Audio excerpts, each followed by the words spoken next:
Again, good morning. Welcome to our Tuesday morning meeting of the Board of County Commissioners, December 10th, 2024. My name is Andy Hunthausen. To my left, Commissioner Tom Rolfe. Good morning. Good morning, Mr. Chairman.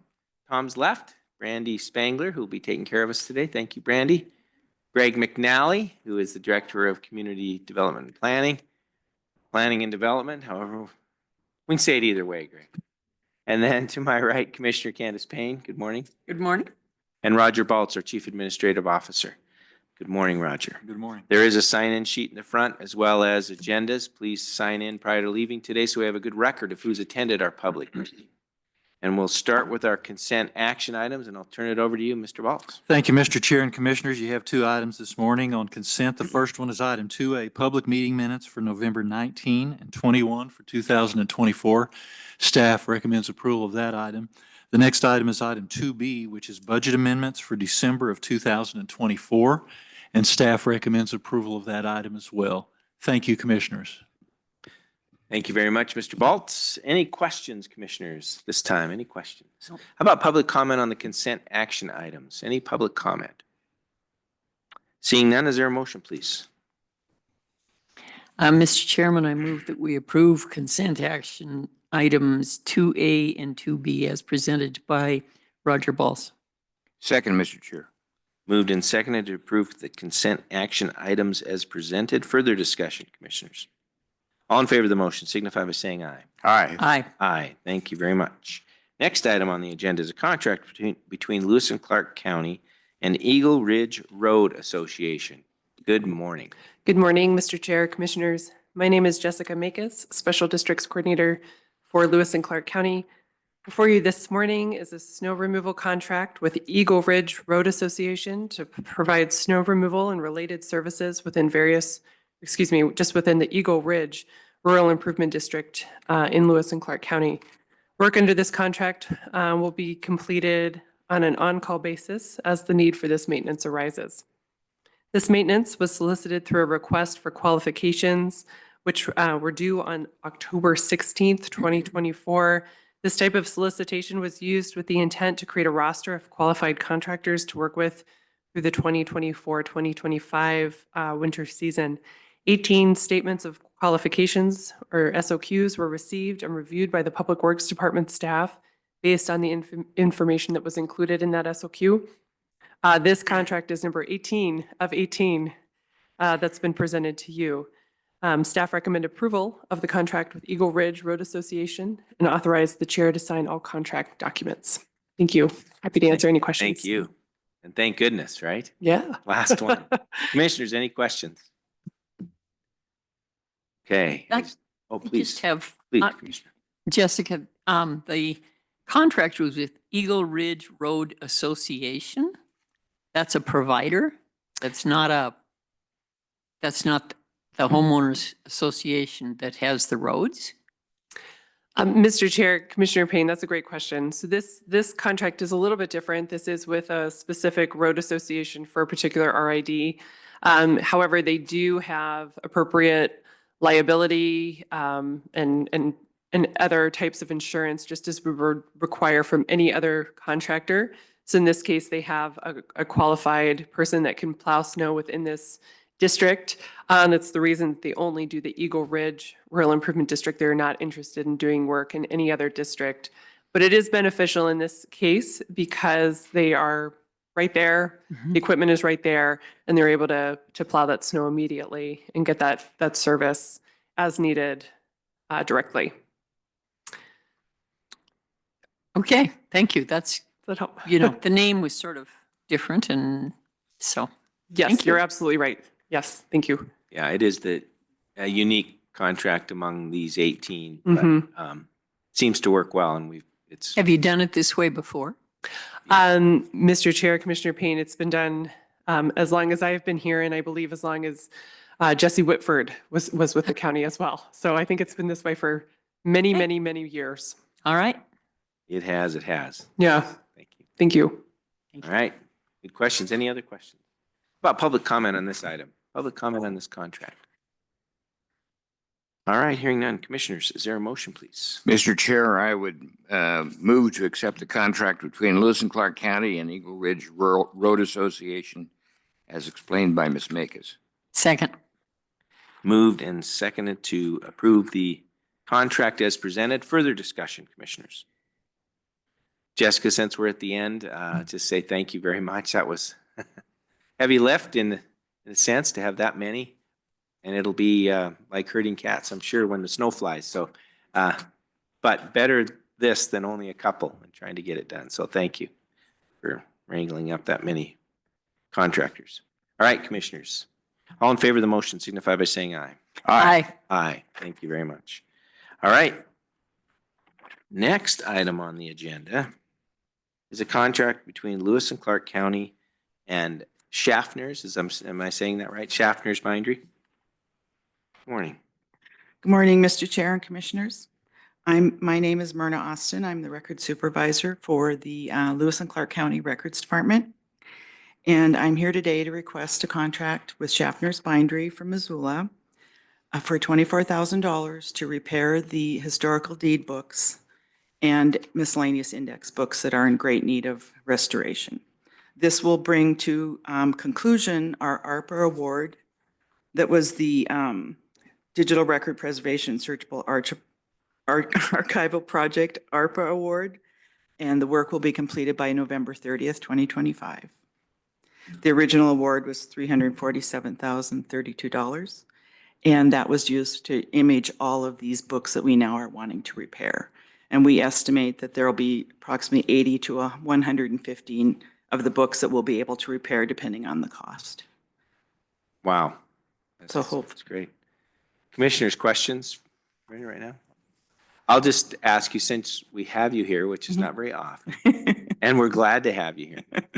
Yeah, Not a hard one, but just an opportunity to kind of tell the public the good work that you're doing. So this binding project, what's in these books and why are we doing this? I mean, there's some pretty important stuff that we're trying to preserve here. These books date back to when Lewis and Clark County was not a county yet. It was Edgerton County, and it was also Montana was a territory. So they start from 1864 on up to about 2007. And these are all the handwritten deeds and index books for all of the land sales and mortgages and easements, covenants, all of that. And that's just history that we need to preserve, and the books have been so used that they're falling apart. And so we've imaged all these books so that everything can be accessed on the computer, and we're hoping that that will be available and done by the end of May of 2025. And this way the books are kept, we're hoping forever, because they can be stored and preserved. They won't have to be handled. The books are quite large and quite heavy, Right. so they get dropped a lot. Yeah. Some of this information, Commissioner Rolfe, is even before your time. I remember. Questions, please. I just wanted to ask, okay, so we have these documents from when we first began doing governmental enterprises in Helena, Mhm. and I've used them as an attorney finding documentation over certain events back in the 1860s. It had to do with the city's water rights. Mhm. And I understand how important these books are. If they are digitized, so we've got a video or a photograph of each of them, and my thought is, in addition to being used for looking up data, they are probably also available for use as for court documents, so they can prove certain things in front of the judge. Do they require the original book document to appear in front of the judge, or will the photograph do? Normally, we don't let the original records leave the office, so it would be a certified copy. Meaning that we photocopy it, stamp it with the seal, and verify that it is a certified copy of the original. So are these ever going to be, the books that we are copying and Mhm. rebinding and hiding away in whatever. We're not hiding them away. No, They'll I know still they're, be- they're putting them safely away and nobody's ever going to look at them again? No, no, they're still available at our office in room 113. It's just, this will preserve them because they are so old and so heavy that they fall apart. So you open them up and it's hard to research them because you need two hands to hold them together. You need another hand to look. And they're just so heavy that people can't really lift them. And this will make it much more convenient. Okay, thank you. And preserve it, Yeah. preserve the original handwritten. They're very cool. They are. Amazing the things they have records of down there. All right, thank you. Any other questions? Thank you. Okay, thank you. How about public comment on this item? Any public comment? Any public comment? All right, hearing none. Is there a motion, please? Mr. Chairman, I move we approve the contract between Lewis and Clark County and Shaffners Bindery as presented by Myrna Austin. Second, Mr. Chair. Moved and seconded to approve the contract as presented. Further discussion?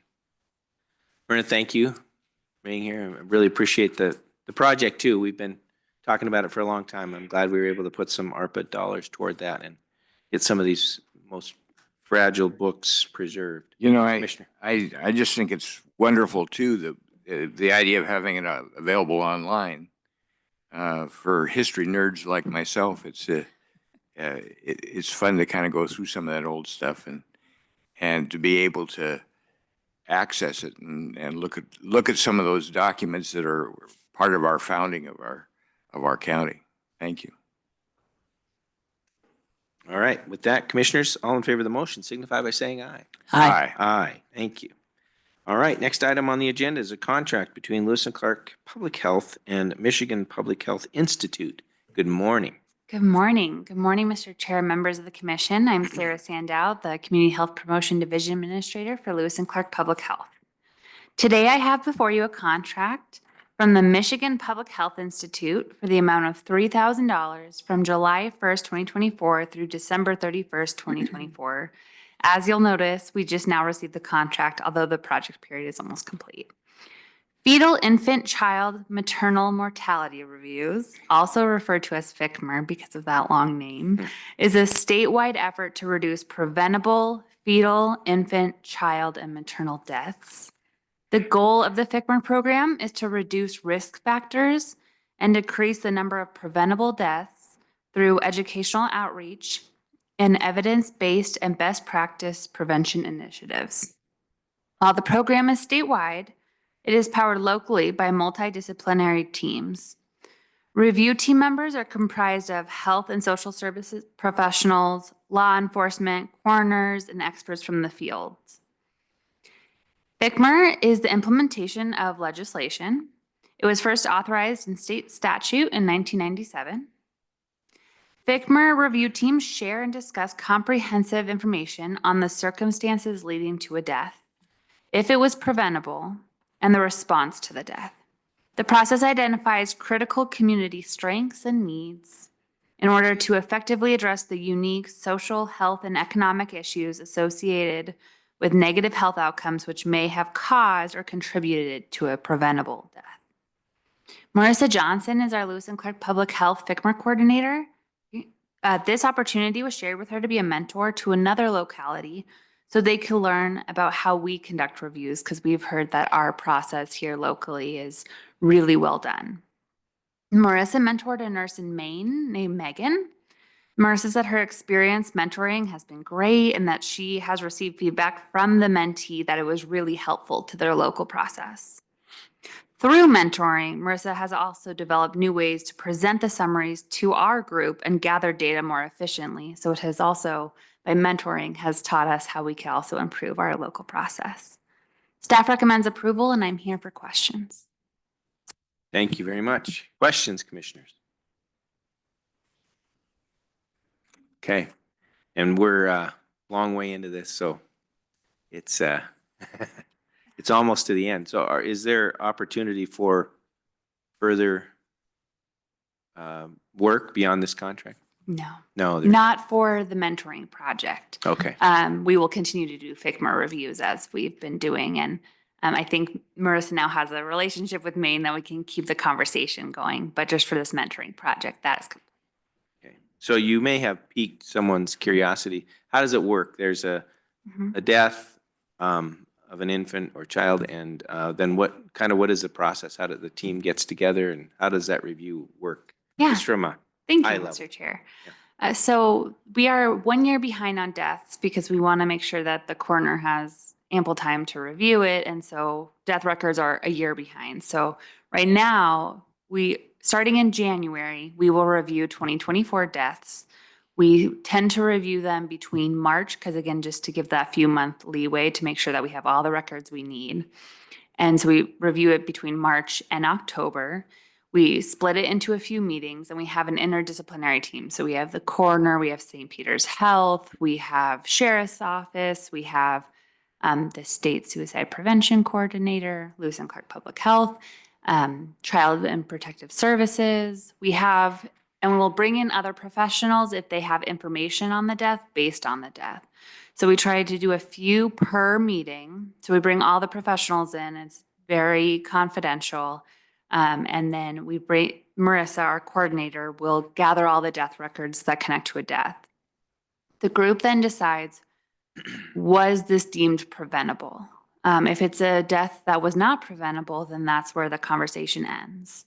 If it was a medical reason that there was no solving that issue, then it's not deemed preventable. But for example, if it was a suicide, that is deemed preventable. And then the conversation is over what social supports do we have in our community that can help prevent this moving forward. So we want to look for trends. We want to look for community gaps or community needs or strengths that we can then further strengthen so that hopefully we prevent future ones. So there's nothing we can do about this death in the meantime, but is there something we can do moving forward to help prevent it? Are we seeing an increase in car accidents that are affecting teens? And do we need to implement a teen driving program?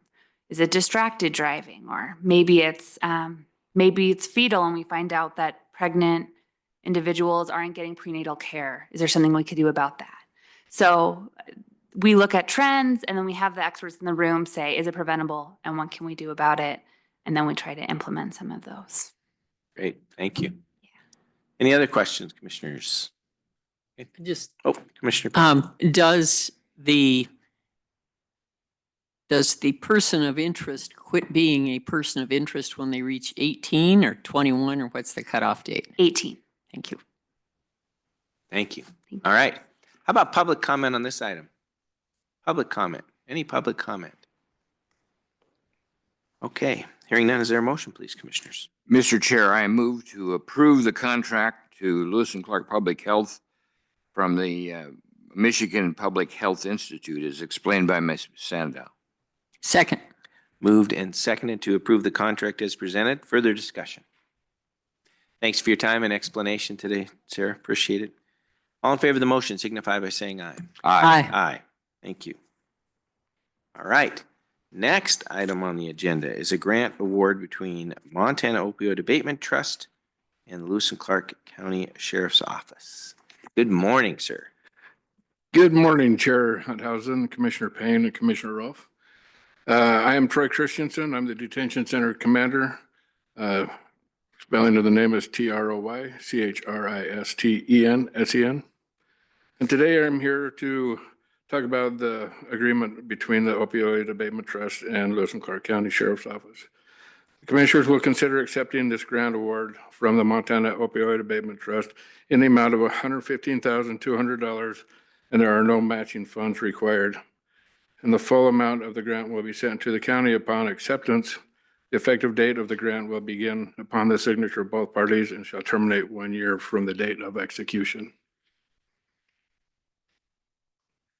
And a little bit more about the grant. This thing is going to really help it so we have a lot better care for our inmates. And because currently we have to transport everybody to and from a provider to get any kind of medications as small as they can be or as life-sustaining medications.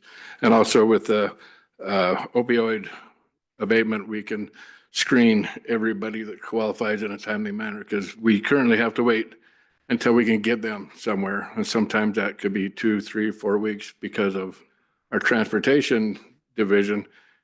They have to take the emergent and urgent stuff first. So it sometimes takes a little while. This will alleviate that and make it so we have a lot better care for everybody that we house in our facility. Okay, thank you. Questions, commissioners? Mr. Chair, I just want to indicate that I worked on the opioid trust for Lewis and Clark County, and I advocated for this in that meeting. And I just want to declare that potential conflict. And I really appreciate what you're doing here. I think it's going to make a huge difference from what I can see, getting people the medical attention they need on a more timely basis, and by having a part-time, probably a physician's assistant in the coming over to the detention center to write prescriptions and oversee the medical care of the inmates. So I really appreciate what's being done here, and hope it makes things a little bit easier for you folks in the detention center. And I hope that it solves some problems, makes it work better, and helps some people who need the help. It's going to be a tremendous help, definitely. Yes, and I think it's right along in line with the intent when the voters voted to remodel the detention center and also add programming. The intent was to have a medical provider available to help with the Matt Bridges program and other medical needs that are in the detention center. So I think it's been there all along. Funding is always a challenge, and I'm hoping that this will allow us to have some more consistency for the medical team there and have a prescriber and a medical provider that is that advanced practice person that can do that work. So thank you very much. Anything else, commissioners? All right. And again, I think we asked for public comment, but if there is any public comment, maybe I didn't ask for that yet. So public comment. How about public comment on this item? Or does anyone else want to present from your team? Good to go? Okay. Commissioners, with that then, how about a motion? Mr. Chair, I move that we approve the grant award agreement between Montana Opioid Abatement Trust and Lewis and Clark County Sheriff's Office. As Second, presented. Mr. Chair. Moved and seconded to approve the grant award agreement between Montana Opioid Abatement Trust and Lewis and Clark County Sheriff's Office as presented. Further discussion, commissioners? This is what this opioid money's for. So we're trying to make a difference in those folks that, especially the incarcerated population that may struggle with opioid dependency or opioid abuse, that this can give us an opportunity to address that population and help them get on the right track prior to leaving our facility. So additionally, if I might say, Mr. Chair, that for people who are suffering from mental illness, it might be a quicker way to get some diagnosis done while they're there, so we avoid the potential of having people miss their medications that are keeping them on a more level, even keel. So I really think this is important. yes. And thanks to the work of the opioid group that we have here, I guess we have a committee that's working on that for Lewis and Clark County. So thank you to that group. All right, with that, commissioners, all in favor of the motion, signify by saying aye. Aye. Aye. Thank you. Okay. All right, we're on to the next item, which is preliminary plat application for the Wade Minor subdivision and variance requests. Good morning, Mr. Gonzalez.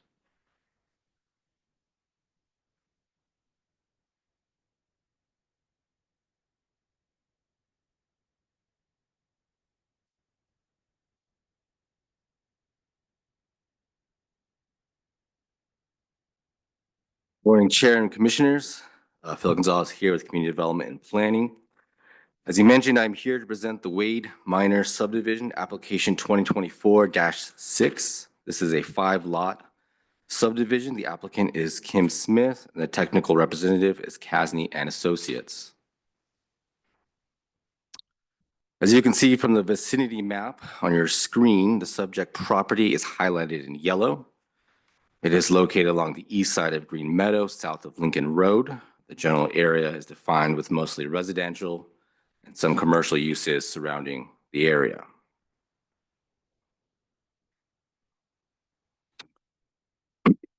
As I mentioned, this is a first minor subdivision application that would divide a 6.75 acre parcel into 5 lots. 4 lots would be reserved for a single-family residence, and 1 lot is proposed for commercial use.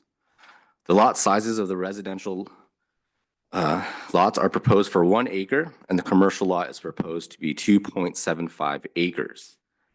The commercial lot proposal is to construct a storage unit facility. All lots are proposed to be served by individual wells, individual on-site wastewater treatment systems, and utilities. Direct access to the lots is proposed via an internal access road, which the applicant has yet to name. The applicant proposes to utilize an existing off-site fire suppression water source located within Frontier Village subdivision to meet the fire protection requirements. The applicant has also requested 3 variances from the subdivision regulations. The first is to Chapter 11H4, which requires access to adjacent parcels. The second is Appendix K, Section 18.4.65, which requires the Fire Protection Agency having jurisdiction not to have to cross an arterial or major collector road to get to an off-site water supply system for fire suppression. And to Appendix K, Section 18.4.64, which requires an off-site fire protection system to not be further than 1 county road mile. Because this is a first minor subdivision, there is no requirement for dedicated parkland for this application.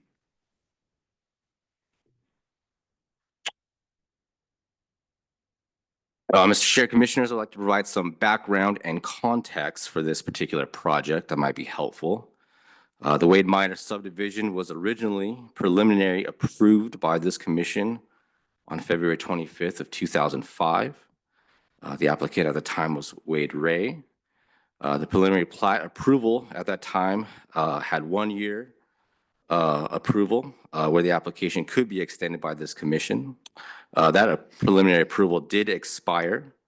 The project did receive DEQ approval on April 6th of 2007. The current applicant, Kim Smith, has resubmitted the Wade Minor subdivision with the original 2007 DEQ approval. That application was submitted to our office on June 6th of 2024.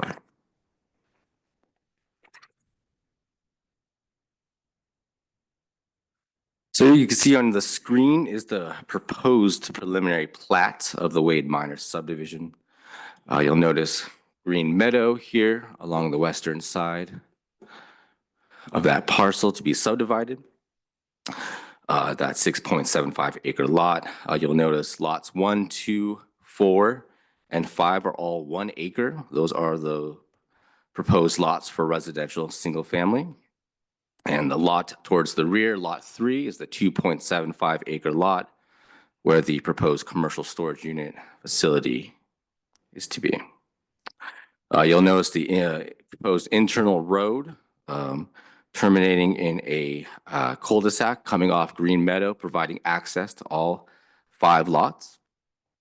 The applicant has proposed to construct a stormwater detention pond at the end of rear of lot 3, providing stormwater designed for the entire subdivision, as we'll see on the DEQ approval.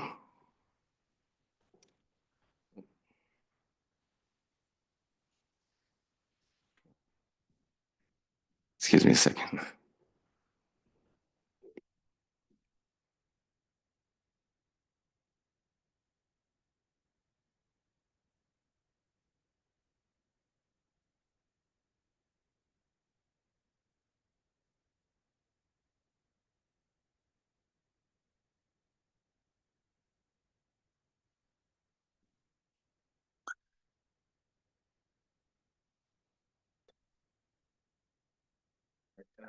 Yeah, that's all right.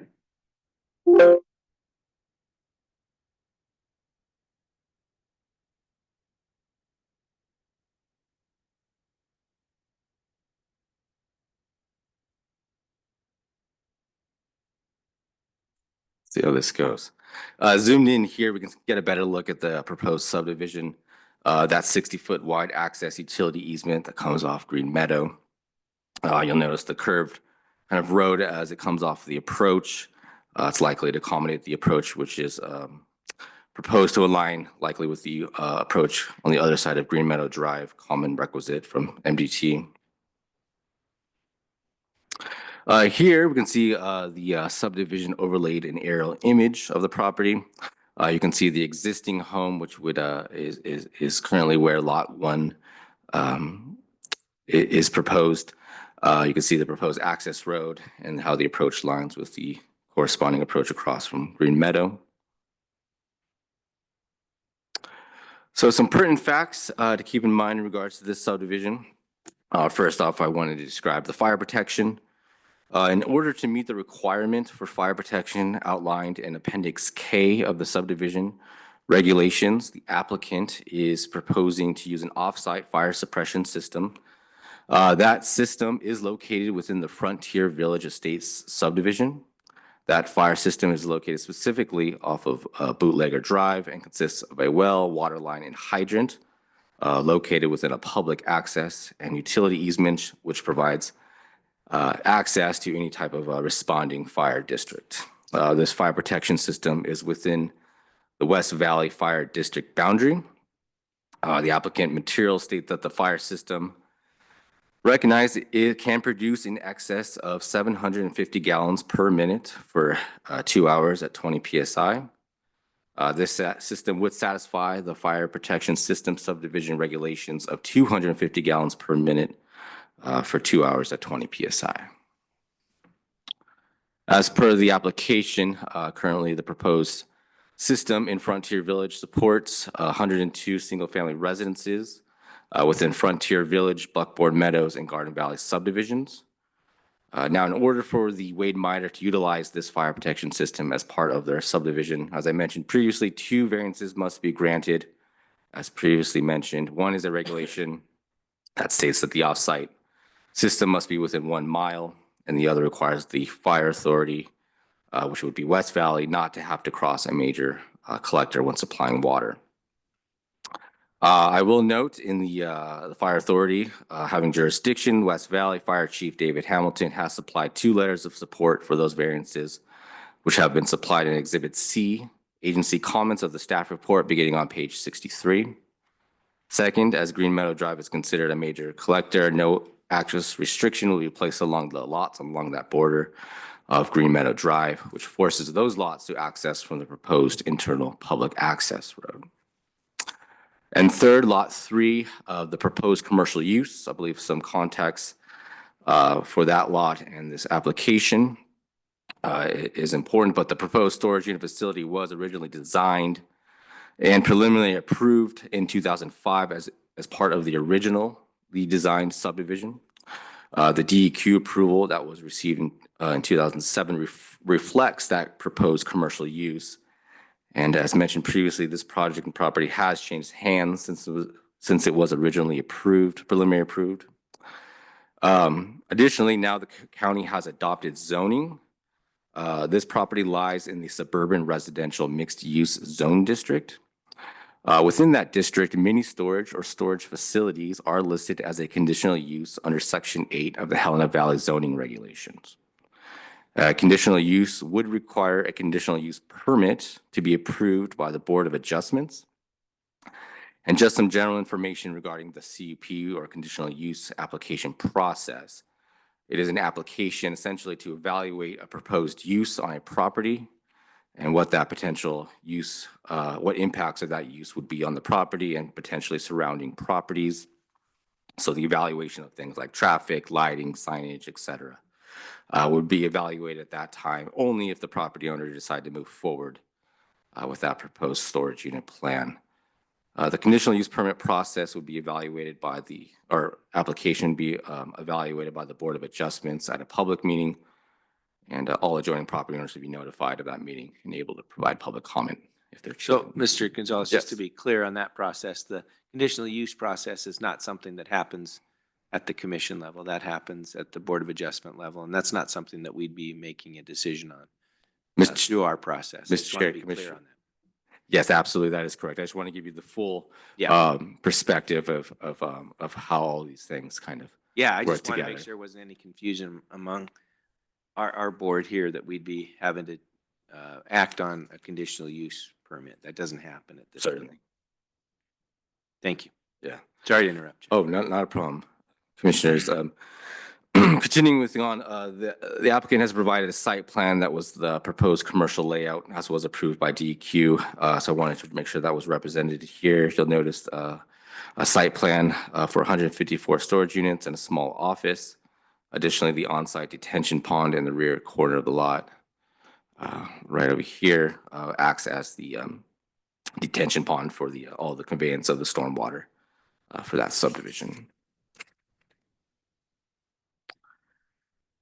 So as I mentioned previously, in order to move forward with this proposal, the applicant is proposing 3 variances. The first variance is to Chapter 11, H.4, which states, whenever physically feasible, all roads shall connect to other roads within the neighborhood or development and connect to existing or projected through streets and provide access to adjacent parcels as part of an interconnected road network outside of the development. A regulation to promote connectivity in integrated road networks. The applicant is proposing to terminate the public access road in a cul-de-sac oriented in a way that would provide access to all lots within that subdivision. The applicant has provided facts in support of the variance as part of their application. Those facts can be found in Exhibit B of the staff report, starting on page 49. And I'll briefly describe those submitted facts of support. As you can see on the screen, current aerial view of the property and surrounding properties. The subject property, of course, is outlined in red with the surrounding adjacent properties labeled property 2 through 5, while Green Meadow State Road borders along that western boundary. The applicant states that the given development of residential uses along 3 of the adjoining properties to the north and the east and a storage unit facility of indoor and outdoor storage to the south would make development less likely to occur. Additionally, given the current lot configuration of the adjoining lot to the north, property 2, a road condition, splitting that narrow piano key style shaped lot would make development challenging on that lot. Additionally, given the existing approved DEQ layout, proposed of grain fields and mixing zones of lot 2, 3, and 4 could conflict with connecting roads to adjacent parcels. On the screen, you'll find that DEQ layout proposed and those drain fields on those lots that I'm describing. Mr. Gonzalez, can you go back one slide, please? Oh, yeah. Yeah, and just pointing out, it looks to me that 2, 3, 4, 5 all have access right now. It wouldn't, if we were to go forward with this variance, it looks to me that eliminating that connectivity to the east, for example, doesn't hinder these properties from having access. Is that correct? They all have access right now. Mr. Chair, So if there were a future need for them to subdivide or whatever, they have access already. Mr. Chair, Commissioners, that is correct. Those lots 2, 3, 4, and 5 all have their own public access. Yeah, thank you.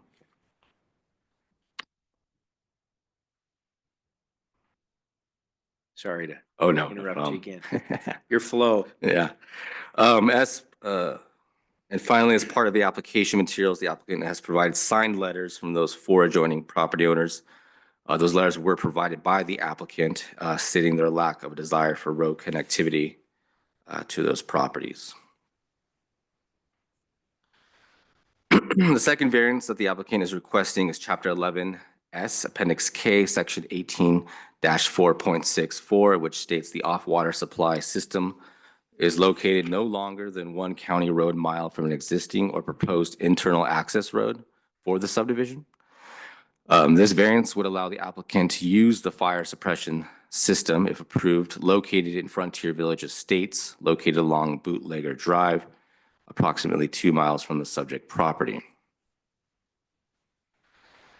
As you can see from the screen of this aerial, the subject property which we are describing of this subdivision is located up here on this corner, 7373 Green Meadow Drive. And the fire suppression system that we are discussing today is this dot here within Frontier Village Estates. You can see the distance traveled coming to the south of that subdivision along John G. Mine and turning up Green Meadow Drive.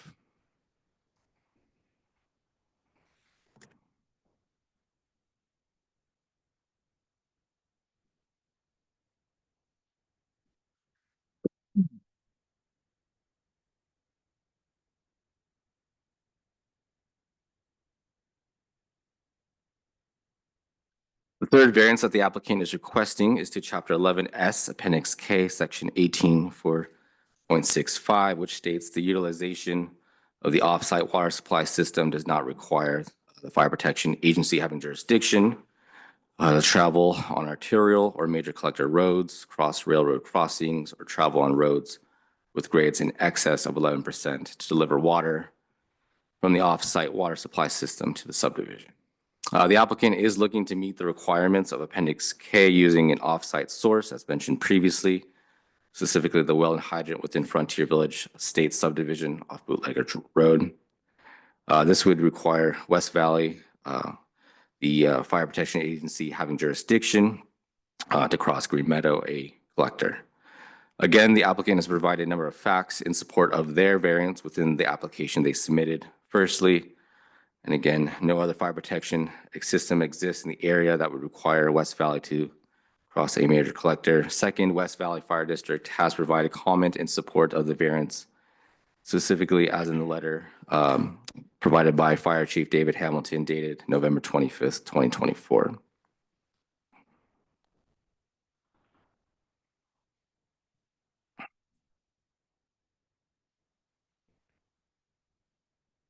Since you're pausing, maybe we can talk about this for a minute. Yeah.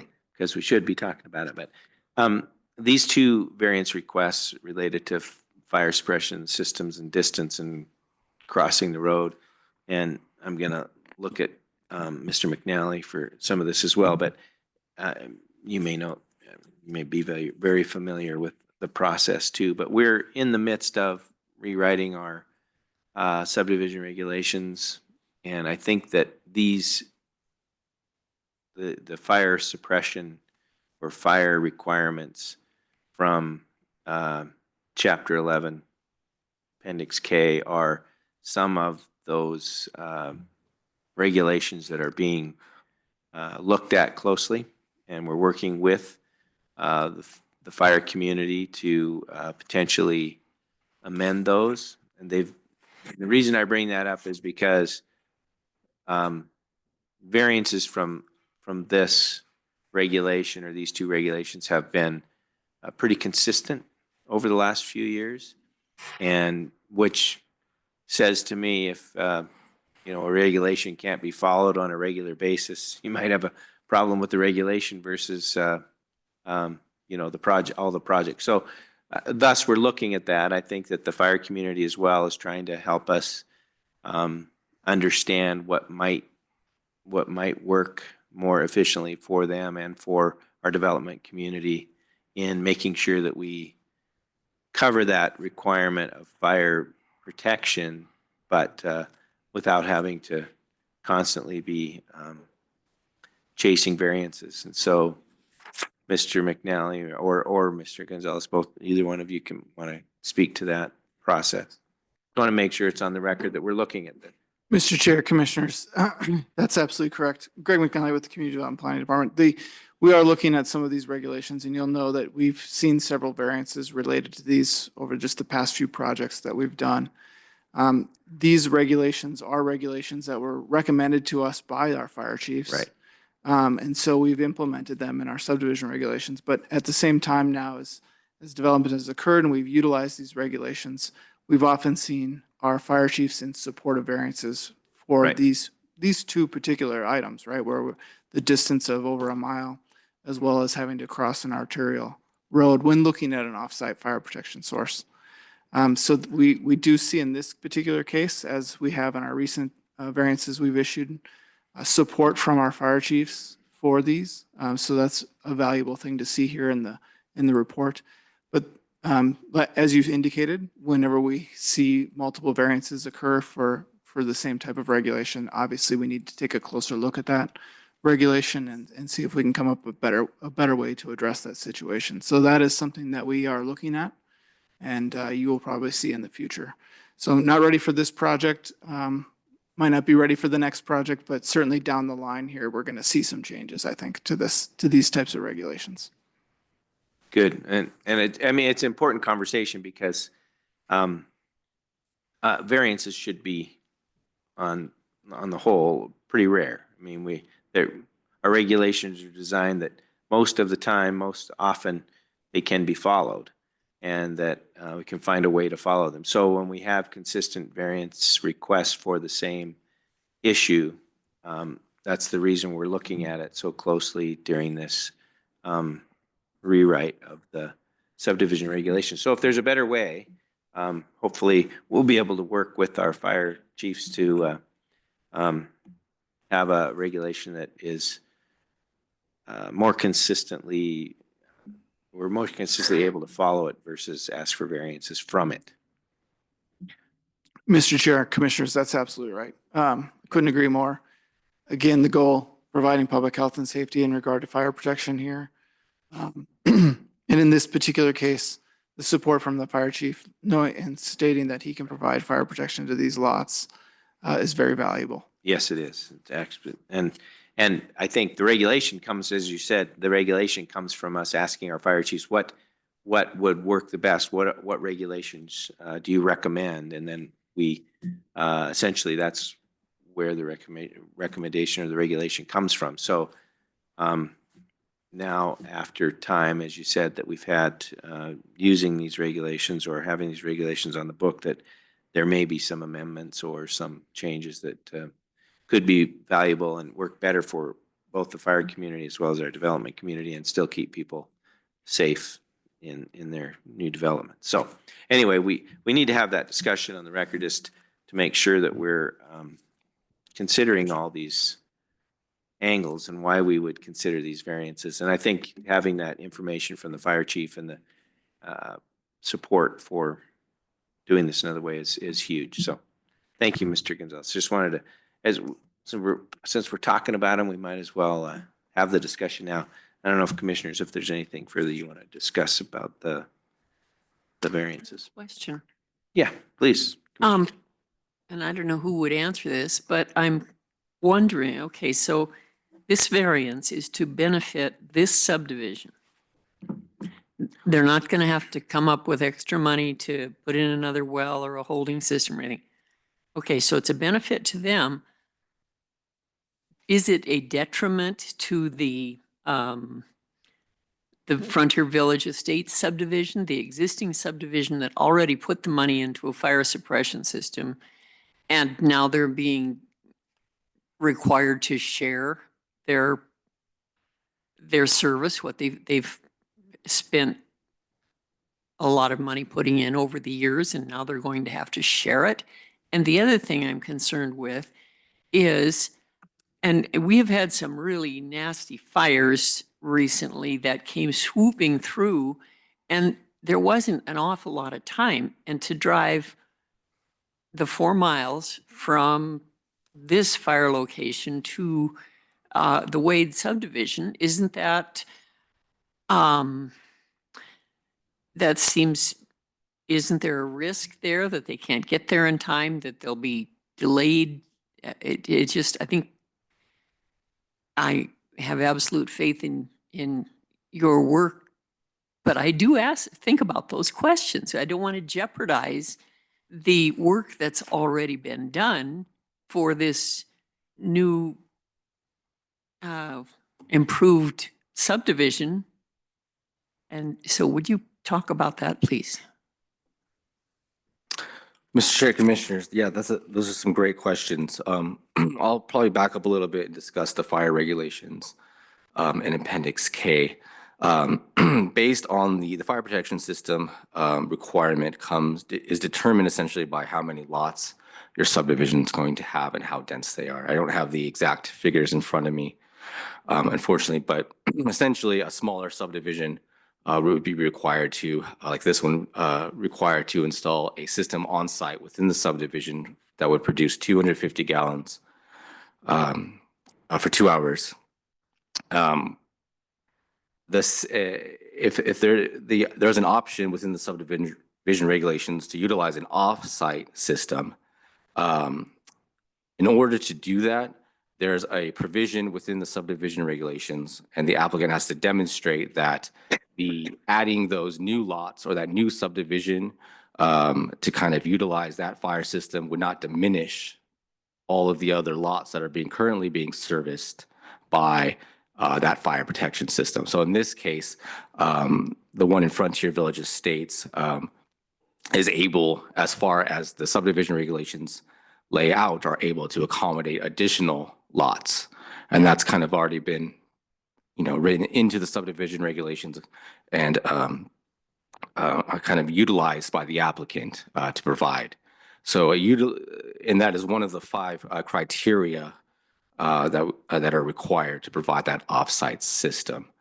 As far as the utilization of distance between the fire and the fire protection system, we always rely on the professionals, the fire chief, to make that determination that they feel that they would be able to adequately service that fire if a fire were to happen within that subdivision, utilizing whatever fire system the applicant has proposed. So I'd always defer to those letters of support as far as being the authority. Thank you. And I think it is 2 miles, right? To the Correct. fire source, not 4 minutes, but 2 miles. Yes. I'm sorry, I Yeah, saw the just little wanted- map, saw 4 and. Yes. Right, and good points. Any other questions regarding that? Okay. No, it's good that we discuss this because we have to have adequate reasoning to make sure that we meet the criteria for granting a variance if we get to that point. Today, again, for those that are listening and for our information, we are hearing this subdivision for the first time. This is the time to ask questions, have this dialogue. We'll hear from the applicant as well. And then we'll set a date for a decision day sometime in the near future. Mr. Gonzalez, back to you. Thank you. One other thing I just wanted to add, I realize I think I might have skipped a few sentences here in my presentation, but the fire protection system is currently maintained by an RID. So I just wanted to ensure that that was on the record, that if this subdivision were to go through utilizing that fire protection system, they would obviously join that RID. They'd be part of paying for the maintenance of that system. Correct. Another question? That last part that you addressed was my RID question. I wanted to make sure that the folks utilizing the fire system in this new subdivision had the opportunity to help pay for it. So taken care of.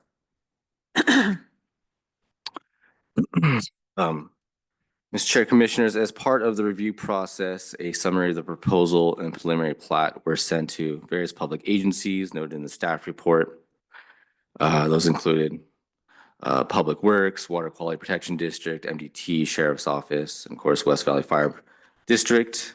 No significant issues were brought up by those agencies, despite those that were addressed in the presentation, and those comments were included. As the proposed project does contain a commercial component to it, the subdivision regulations, Chapter 3, 9-2 state, for subdivisions that involve a non-residential use, all property owners within 500 feet of the property were notified of the project via first-class mail. So normally, if it was just a residential, only just the adjacent property owners would be notified. But because of the commercial nature of this application, it includes a lot more property owners. Additionally, a sign as required was posted on site of the subject property and a legal notice published in the Helena Independent Record. All noticing was completed at a minimum of 15 days prior to this public meeting. Staff has of this morning and as presented in the staff report received 2 pieces of public comment which have been provided. One piece of public comment was in support received by Wyatt Duthie. And a second piece of public comment was received that it was critical of the project. That piece of comment was signed with 36 signatures. Staff has provided those comments in the staff report in Exhibit D, starting on page 70. At this time, staff does recommend approval of the subdivision. And with that, I will conclude my presentation. I'm available for any questions you may have. The applicant's representative is here to answer any questions you may have as well. Thank you. Thank you, Mr. Gonzalez. How about questions, commissioners, at this time? Don't have to, we can hear from the applicant next, and we'll have time for questions as we go along. So, Mr. Smith or a representative who'd like to present to the commission?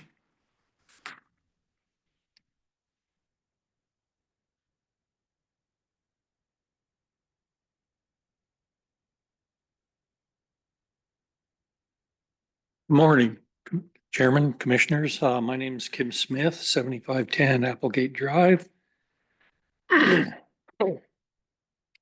And I guess the first thing I would like to address is the fire. It seems to be somewhat of a concern and should definitely be vetted out. If I understand Phil right, there is adequate capacity at Frontier Village to serve more lots. Is that correct? Yeah, I think that's what we heard. Yes, okay. The other thing I'd like to point out is that when the West Allen Valley Fire Department responds to a fire, their initial trucks carry their own water, and then they send tenders to bring the water back and forth as they need it. So I think the initial attack response would still probably be the same with or without it. I also have a question for planning. It's kind of my understanding that if we are part of this fire district, or maybe we have to join the fire district, and then we are part of paying for that. Is that correct, Greg? Will we be part of the fire district at that time? Mr. Chair, if you don't mind, I'll answer. Sure. Mr. Chair, Commissioners, Mr. Smith, the property is already part of the fire district. Any new properties will also become part of the fire district. Okay. Yeah, just automatically. All right.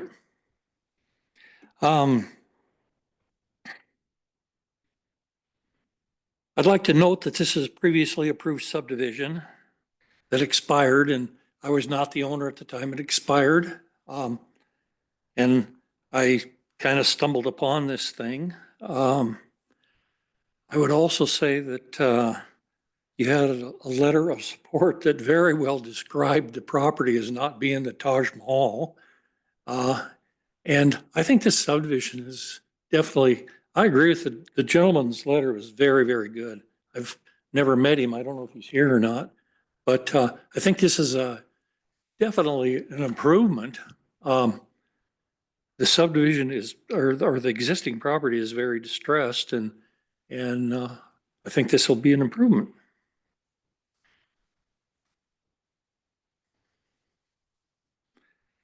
And I guess my main reason for here is to answer any questions that may be put forward. Questions, commissioners from Mr. Smith? No. Mr. Smith, you've probably read all the other comments as well, the comments that were signed Yes, I by the have. 36 folks. Do you have any, I response to that or some of the concerns that they bring up? Of course, you you just talked about the fire regulations. Any other, I think water's brought up as an issue, as well as the density of the project. I don't know if you want to make comment to those. Well, I think with most of this stuff, I mean, and Phil has done a very comprehensive presentation of this subdivision. I think at this point in time that I have to depend on people in the know. And this property sits on the edge or in the valley aquifer. It's been approved by DEQ. I'm not a water scientist, but there's obviously lots out there. And the other thing I mentioned, this is not far from a lot of neighborhoods that look very similar. In fact, the lots around it are somewhat similar. They're a little larger. Also on all the people that signed that, most of those were done with family transfers. And, you know, we're going through the process. We're stepping up to the plate and we're doing what we're supposed to do. And I think that means something. So lots of family transfers. There are a couple of other minor subdivisions out there, but I don't want to speculate on things I'm not a expert on, or don't Okay. think I am. No worries. Thank you. All right. Any other questions for Mr. Smith? Please. No, Commissioner. but I would like a clarification from Phil about the water. Can I move my question to Phil without offending Sure. Oh, Mr. Smith? absolutely. Mr. Smith, if there's anything else you want to add, please do. If not, if we have a question, we'll call you back up. Okay, thank you. Thank you. Mr. Gonzalez. Sorry, I should have done this in the proper order. But the comments brought up by the objectors about the water situation in our valley, and I know I talked to you and Greg about this years ago. As a water attorney, I had something to do with the water in the North Valley, and I recalled that there was we had a closed basin, meaning there could be no new water development until this study was done. And Vivian Drake was, I think she worked at the DNRC or the DEQ, but she was very active in getting that hold put on while the study was done. And I see she is the top line of the objectors. And I called, or I sent you an email the other day asking what had become of the closure and why were we not worrying about that at this time? And could you kind of give us a little history of what's become of that closure? Certainly, Mr. Chair, Commissioners, I'll do my best to articulate it. But I believe you're referring to the North Hills groundwater controlled study. The results of that study eventually became or were infused into the key issues report of the Helena Valley Area Plan, and that plan essentially kind of laid out or was the building blocks of the zoning that would go into effect a few years later. Some of those areas were identified as being bedrock or tertiary aquifers, kind of on the northern side of the valley. But we're classified, I think, within a zoning district that ended up having a 10-acre minimum, while the other zone districts were closer or within the alluvial aquifer, which did not result in density limits on the size of a subdivision. So though that generally, that plan kind of influenced or was the basis of a lot of the zoning determinations that were made in the valley that were approved or went into effect over the last couple of years. So, okay. So this has been considered, it's part of the problem solving you've gone through And with all due respect to Vivian Drake and her knowledge at the time, it has been addressed, and we have to look at both sides of property rights. Mr. Smith has rights in his property, as do the 37 signers, and it's our job to balance those out. And it seems to me like our government has, that's what you've done. So thanks for explaining that.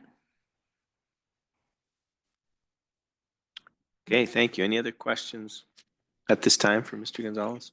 Please, One question that's come to mind, seems I've, in talking to some of the rural fire departments, I've heard some problems with smaller units that are harder to keep maintained and aren't being worked on all the time. And that this is one of the reasons why the fire departments want to go to the larger, more centrally located water sources. Am I on track there? Mr. Chair, Commissioners, I think there's definitely some truth to that, and that was identified in the 2014 Helena Valley Area Plan. Recommendation for larger regional protection systems as opposed to these smaller ones that we have been expecting or to get put on a subdivision. Sometimes aren't maintained or don't get maintained, and a fire captain might come and it might not be working or it might not have been serviced recently, but yeah, it can cause some confusion in regards to that. So yes, the overall trend it has been that, more regional fire protection systems is probably something that would benefit. But as of now, as Mr. McNally has mentioned, we haven't made changes to the subdivision regulations to kind of, keep up with that. Thank you. Thank you. So what I do have one other Please. question. If the DEQ author, says that the water is not contamination is not a problem, aren't they the higher authority that we always refer to? Mr. Chair, Commissioners, we certainly do a review of all the information that is submitted. The applicant submits a lot of data related to their subdivision. The DEQ process is another variable or another process that, is part of the application to ensure that the due diligence is done. In addition, we do have the water quality protection district that has wells in the surrounding area. I believe that was in the staff report as well, but giving essentially information and recommend. And their one recommendation was, one of two recommendations was that property owners test their wells for on a yearly basis, and that would be part of the if this subdivision is approved, part of the covenants as well. But actually, excuse me if I can Please follow up. Actual permitting would become through DEQ, isn't that right? Correct. It's a part of DEQ's responsibility as part of the application is review for. Yeah. Okay. Thank you. Thank you. Mr. Chair, Please. if you don't mind, Mr. Chair, Commissioners, just add a little bit to Mr. Gonzalez's response to that question. Yes, DEQ is the permitting authority. They would, or not permitting, they will approve the site location of those wells and the wastewater treatment systems that are proposed for this project. However, Commissioners, as part of your review process for subdivisions, you do need to look at the impacts on local services, which do include the impacts to water. And so that is part of your assessment here and your decision making. So when you get comments and when you hear folks talking about water and water concerns, it is important for you as part of your decision process to address those concerns. Thank you. Thanks. Okay.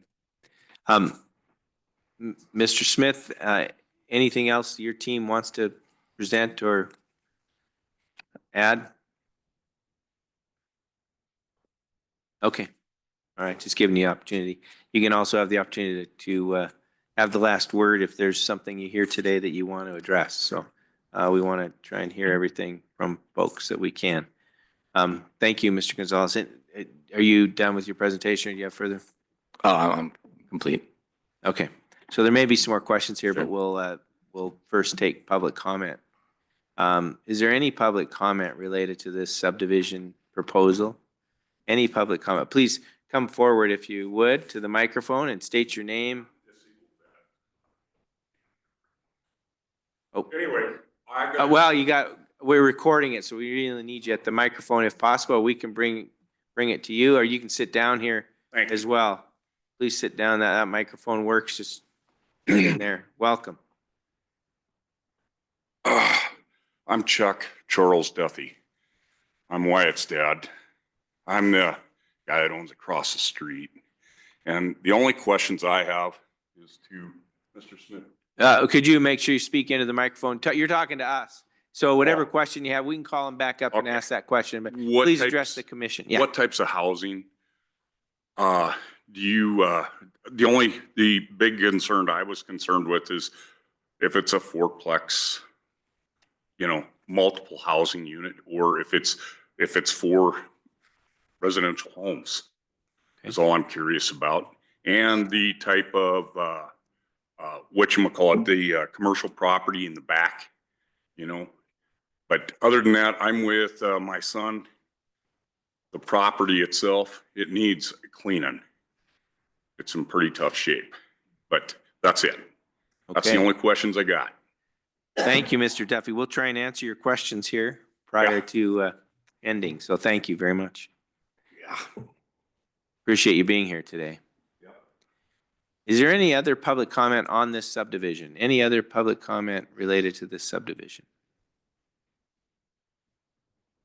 Okay, hearing none, we will close public comment. Mr. Smith, maybe, sounds like there's some interest in hearing what you're planning there, if it's single-family homes or something other, and what the storage facility might look like, or what people could expect when it's done, to your knowledge, I guess. The 4 lots are residential lots, are single family lots, so they're not approved for anything above that level. Being a builder and a little bit of a developer, the houses there will be stick built on site. I don't think the house that's there is savable, but we'll take a look at that. But if it is, it's a major remodel. Probably not. It's probably side dump material. The commercial property in the back, there is already right next door, since that time, developed a mini storage facility. And it looks to me like he's doing a good job. I have never had much interest, if any interest, in owning mini storage. I've never built them. I took one on trade and traded it away a year later, right across the street from the gravel pit. So that's not to say that, if I sell the property to somebody else, they might do mini storage. I don't think it's a very good spot for it, and I don't think you want to do it right next door to somebody that's already established. So at some point in time, we'll be facing Greg and planning on with the CUP to decide what could be done with it. But it's not the top of the list. The top of the list is the residential Okay. lots. So for now, the residential will be developed and the commercial is to be determined. To be determined. And as it's been stated, it has to go through planning and be approved by planning. So. Right. Thank you. Any other questions, commissioners? Okay. Thank you very much. Really appreciate it. Thank you. Mr. Gonzalez, I guess last is for you here. Just about process now. So if we have no further questions today, typically we look to about a week from now to take this up again and make a decision. Maybe just talk about the next steps, I guess. Correct, Mr. Chair, Commissioners, as you mentioned, you have the option to take action on the subdivision application and 3 variances at another date, if you prefer, as usually is customarily done.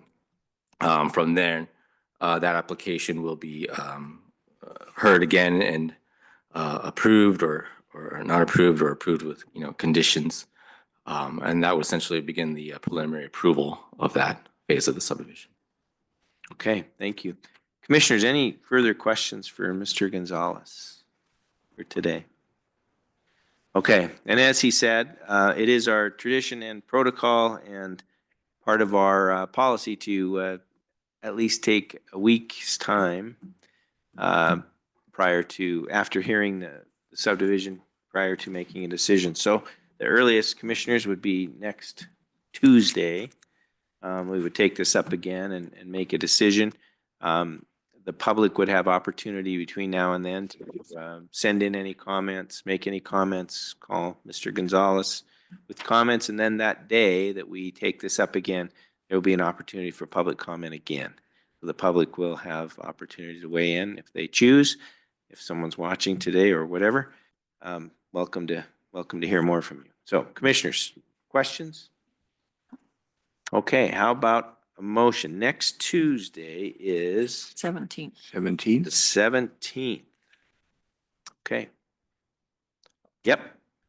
Go ahead, Commissioner. Mr. Chair, I would move that we leave opportunity for public comment and reopen the meeting, the review of this subdivision on the 17th of December at our regular meeting. Second. Moved and seconded to take this proposal up at our meeting on December 17th, regular scheduled meeting on December 17th for potential decision. Okay, commissioners, any further discussion? All right, thank you all very much. All in favor of the motion signify by saying aye. Aye. Aye. Okay. Appreciate it. Appreciate you being here. We'll see you next Tuesday on this one.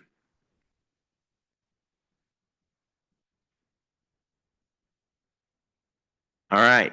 The next item on our agenda is board appointments. Mr. Baltz. Thank you, Mr. Chair and Commissioners. This is item number 8 on the agenda. It's board appointments, and it involves our Lewis and Clark County DUI Task Force. That acronym of DUI is driving under the influence. And Commissioners, you have the backup memo on this item, and these candidates meet the qualifications for consideration from you today. Gail Picula resigned July 9, 2024. Bill Grossman and Peter Shaffner applied. Action staff recommends that the Commissioners consider the applicants and select a candidate for the Lewis and Clark DUI Task Force to a partial term that will expire December 31, 2025. Thank you, Commissioners. Thank you, Mr. Baltz. Commissioners, any questions about this? Any questions? How about any public comment on proposed appointment to the DUI Task Force? Okay, hearing none. Commissioners, what would you like to do? How would you like to proceed? We have 2 candidates. Looks like they're both qualified. Please. They are both very qualified, and we're really happy to have good candidates. And perhaps we'll be fortunate enough, so the one we don't choose then will keep his foot in the water, so the next person who resigns will have a good replacement. So, are you ready for a motion, or Unless you want Commissioner to Rolfe talk has about anything? Okay, No. yes, please. Okay. I move that we appoint Bill Grossman as to the Lewis and Clark County DUI Task Force to replace Gail Picula. Second, Mr. Chair. Moved and seconded to appoint Mr. Grossman to the DUI Task Force. Further discussion? I just like to follow up what Commissioner Payne said. 2 great candidates. Like to see both of them serve, but we only have 1 opening at the time. So I hope that Mr. Schaefer will be willing to keep his name in the books here so that we could potentially appoint to a future opening.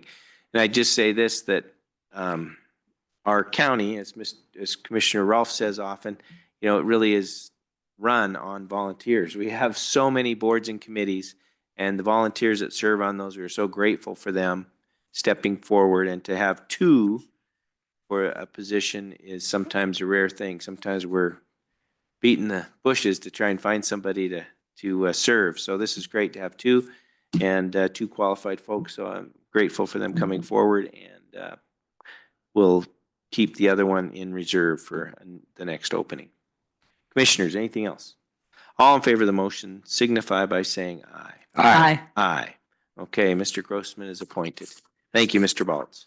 All right, we're at that time in our meeting where we will take public comment on any item that is under the jurisdiction of our commission, but not on today's agenda. Any public comment? Any public comment? All right. Commissioners, thanks for a great meeting. We will stand adjourned.